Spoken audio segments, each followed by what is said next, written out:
بسم اللہ الرحمن الرحیم۔ صحیح البخاری، کتاب علم کا بیان، حدیث نمبر 92۔ ابو موسیٰ رضی اللہ تعالیٰ عنہ سے روایت ہے کہ ایک مرتبہ رسول اللہ صلی اللہ علیہ وسلم سے چند باتیں پوچھی گئی جو آپ کے خلاف مزاج تھی۔ جب آپ کے سامنے کثرت کی گئی تو آپ کو غصہ آ گیا اور آپ نے لوگوں سے فرمایا کہ جو کچھ چاہو مجھ سے پوچھو۔ ایک شخص نے کہا کہ میرا باپ کون ہے؟ تو آپ صلی اللہ علیہ وسلم نے فرمایا کہ تیرا باپ حذافہ ہے۔ پھر دوسرا شخص کھڑا ہوا اور اس نے کہا یا رسول اللہ صلی اللہ علیہ وسلم میرا باپ کون ہے؟ تو آپ نے فرمایا تیرا باپ سالم ہے، شبیہہ کا مولا۔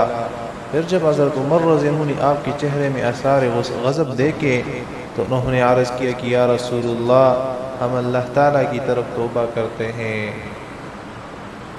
حدیث نمبر 93۔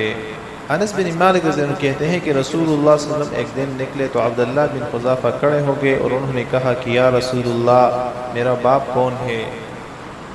آپ نے فرمایا کہ تمہارا باپ حذافہ ہے۔ پھر آپ بار بار فرمانے لگے کہ جو چاہو مجھ سے پوچھو۔ عمر رضی اللہ عنہ یہ حالت دیکھ کر دو زانوں بیٹھ گئے اور 3 مرتبہ کہا کہ ہم راضی ہیں اللہ سے جو ہمارا پروردگار ہے، اور اسلام سے جو ہمارا دین ہے، اور محمد صلی اللہ علیہ وسلم سے جو ہمارے نبی ہے۔ تو آپ صلی اللہ علیہ وسلم کا غصہ ٹھنڈا ہو گیا اور آپ خاموش ہو گئے۔ حدیث نمبر 94۔ انس رضی اللہ عنہ نبی صلی اللہ علیہ وسلم سے روایت کرتے ہیں کہ آپ جب کوئی بات کہتے تو 3 مرتبہ اس کو کہتے تاکہ اچھی طرح سمجھ لیا جائے، اور جب چند لوگوں کے پاس تشریف لاتے اور ان کو سلام کرتے تو 3 مرتبہ سلام کرتے۔ حدیث نمبر 95۔ انس بن مالک رضی اللہ عنہ سے بیان فرماتے ہیں کہ وہ رسول اللہ صلی اللہ علیہ وسلم سے روایت کرتے ہیں کہ جب آپ صلی اللہ علیہ وسلم کوئی کلمہ ارشاد فرماتے تو اسے 3 بار فرماتے یہاں تک کہ خوب سمجھ لیا جاتا، اور جب کچھ لوگوں کے پاس آپ صلی اللہ علیہ وسلم تشریف لاتے اور انہیں سلام کرتے تو 3 بار سلام کرتے۔ حدیث نمبر 96۔ عبداللہ بن عمر رضی اللہ عنہ کہتے ہیں کہ ایک سفر میں ہم سے رسول اللہ صلی اللہ علیہ وسلم پیچھے رہ گئے تھے۔ پھر جب رسول اللہ صلی اللہ علیہ وسلم ہمارے قریب پہنچے تو نماز عصر کا وقت تھا۔ چونکہ وقت بہت کم تھا اور ہم وضو کر رہے تھے تو جلدی کے مارے اپنے پیروں پر پانی چھپڑنے لگے، بس رسول اللہ صلی اللہ علیہ وسلم نے اپنی بلند آواز سے 2 مرتبہ یا 3 مرتبہ پکارا ویل للعقاب من النار، یعنی اپنے ٹہنوں کو آگ سے بچاؤ۔ حدیث نمبر 97۔ حضرت ابو بردہ اپنے باپ سے روایت کرتے ہیں کہ رسول اللہ صلی اللہ علیہ وسلم نے فرمایا 3 شخص ایسے ہیں کہ جن کے لیے دوگنا ثواب ہے۔ ایک وہ شخص ہے جو اہل کتاب میں سے ہو، جو اپنے نبی پر ایمان لایا ہو اور محمد صلی اللہ علیہ وسلم پر ایمان لائے، اور دوسرا وہ مملوک غلام جبکہ وہ اللہ کے حق کو اور اپنے مالکوں کے حق کو ادا کرتا رہے، اور تیسرا وہ شخص جس کے پاس لونڈی ہو جس سے وہ ہم بستری کرتا ہے اور اس نے اسے ادب دیا اور عمدہ ادب دیا اور اسے تعلیم دی اور عمدہ تعلیم دی، پھر اسے آزاد کر دیا اور اس سے نکاح کر لیا، اس کے لیے دوگنا ثواب ہے۔ پھر عامر نے جو اس حدیث کی راوی ہے ابو صالح سے کہا کہ یہ حدیث ہم نے تمہیں بغیر کسی قسم کے رنج و تاب کی دے دی ہے، ورنہ اس سے کم حدیث یا چھوٹی حدیث کے لیے مدینہ تک سفر کیا جاتا تھا۔ حدیث نمبر 98۔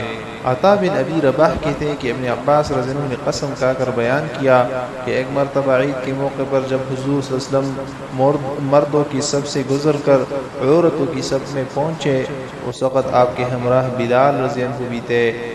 آپ نے یہ گمان کیا کہ شاید عورتوں نے خطبہ نہیں سنا، تو آپ صلی اللہ علیہ وسلم نے انہیں نصیحت فرمائی اور انہیں صدقہ دینے کا حکم دیا، بس کوئی عورت بالی اور انگوٹھی ڈالنے لگی، کوئی کچھ، اور بلال رضی اللہ عنہ اپنے کپڑے کے کنارے میں ان کو لینے لگے۔ حدیث نمبر 99۔ علم کس طرح اٹھا لیا جائے گا؟ عمر بن عبدالعزیز نے اپنے نائب ابو بکر بن حزم کو مدینہ میں لکھ بھیجا کہ دیکھو تمہارے پاس رسول اللہ صلی اللہ علیہ وسلم کی حدیثیں جس قدر بھی ہے ان کو لکھ لو، اس لیے کہ مجھے علم کے مٹ جانے اور علماء کے معدوم ہو جانے کا خوف ہے، سوائے رسول مقبوض صلی اللہ علیہ وسلم کی حدیث کی کوئی اور چیز قبول نہ کی جائے، اور چاہے کہ سب لوگ علم کی اشاعت کرے تاکہ جو نہیں جانتا وہ جان لے، کیونکہ علم چھپانے ہی سے گم ہوتا ہے۔ حدیث نمبر 100۔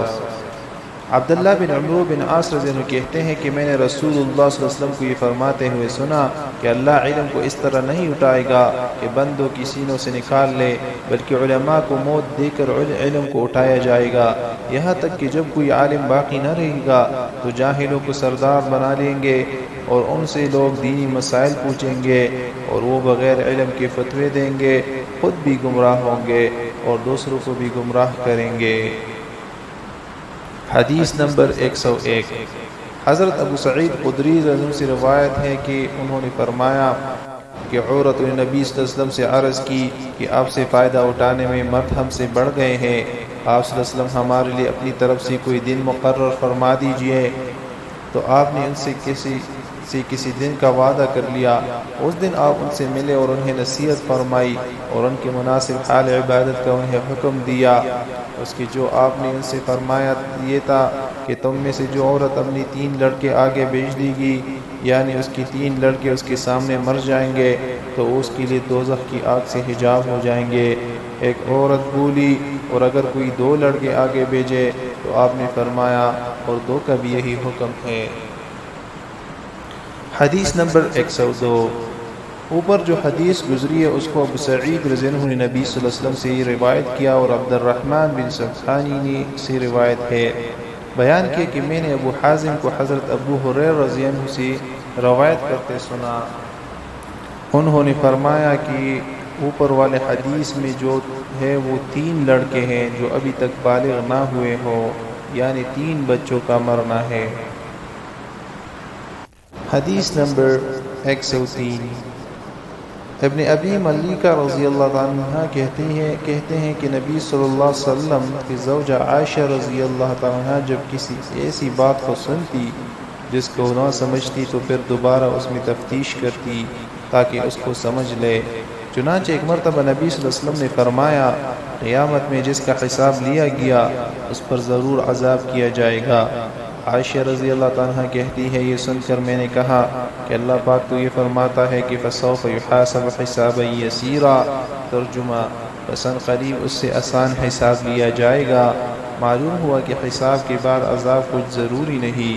آپ صلی اللہ علیہ وسلم نے فرمایا یہ حساب جس کا ذکر اس آیت میں ہے در حقیقت حساب نہیں بلکہ صرف پیش کر دینا ہے، لیکن جس شخص سے حساب میں جانچ کی گئی وہ یقیناً ہلاک ہوگا۔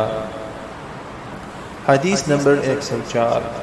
ابو شریح رضی اللہ عنہ سے روایت ہے کہ عمرو بن سعید والی مدینہ جب ابن زبیر سے لڑنے کے لیے لشکروں کو مکہ کی طرف روانہ کر رہا تھا تو میں نے ان سے کہا کہ اے امیر مجھے اجازت دے تو میں تجھے ایک ایسی بات کہوں اس کو نبی صلی اللہ علیہ وسلم نے فتح کے دوسرے دن کھڑے ہو کر فرمایا تھا۔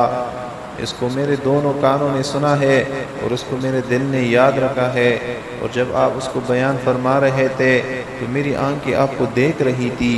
آپ صلی اللہ علیہ وسلم نے اللہ کی حمد و ثنا بیان فرمائی، پھر فرمایا کہ مکہ میں جدال و قتال وغیرہ کو اللہ نے حرام کیا ہے، اسے آدمی سے نہیں حرام کیا، بس جو شخص اللہ پر اور قیامت پر ایمان رکھتا ہو اس کے لیے جائز نہیں کہ مکہ میں خون ریزی کرے، اور نہ یہ جائز ہے کہ وہاں کوئی درخت کاٹا جائے۔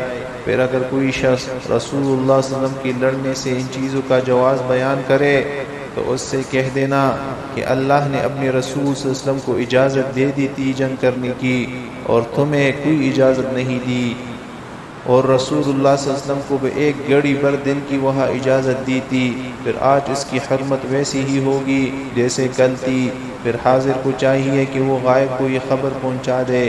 ابو شریح سے کہا گیا کہ اس حدیث کو سنا کر عمروں نے آپ کو کیا جواب دیا؟ تو انہوں نے کہا کہ یہ جواب دیا کہ اے ابو شریح میں تم سے زیادہ جانتا ہوں، حرم کسی باغی کو اور خون کر کے باغ جانے والے کو پناہ نہیں دیتا۔ حدیث نمبر 105۔ ابو بکر رضی اللہ عنہ نے ایک مرتبہ نبی صلی اللہ علیہ وسلم کا ذکر کیا کہ آپ نے فرمایا ہے تمہارے خون اور تمہارے مال، اور راوی کہتا ہے کہ اس نے آبروئے کا بھی ذکر کیا، یعنی تمہارے آبروئے تم لوگوں پر ہمیشہ ایسے ہی حرام ہے جیسے ان کی حرمت تمہارے اس دن میں تمہارے اس مہینے میں ہے۔ آگاہ رہو، تم میں سے حاضر کو چاہیے کہ غائب کو یہ خبر پہنچا دے، اور محمد راوی کہا کرتے کہ رسول اللہ صلی اللہ علیہ وسلم نے سچ فرمایا، ایسا ہی ہے۔ پھر 2 مرتبہ آپ صلی اللہ علیہ وسلم نے فرمایا آگاہ رہو، کیا میں نے پہنچا دیا؟